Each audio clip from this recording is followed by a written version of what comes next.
నాకు మీ అమ్మాయి అంటే ఎట్టండి. అదే మాట మీ అమ్మాయితో చెప్తే వెళ్ళి మా అమ్మతో మాట్లాడండి. మీకు నచ్చితే నేను మీ అమ్మాయిని పెళ్లి చేసుకొని బాగా చూసుకుంటానండి.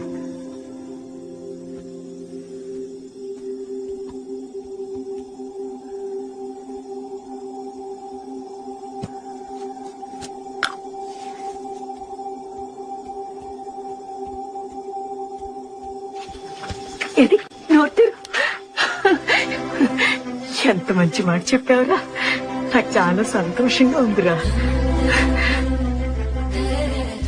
నిజంగానా? మీకు నేనంటే ఇష్టమేనా? నీకేంట్రా తక్కువ? నీకంటే మగాడిని నేనెక్కడా దీన్ని తీసుకురాగలను? నువ్వు చిన్నప్పుడు మీ నాన్న అప్పులు చేసి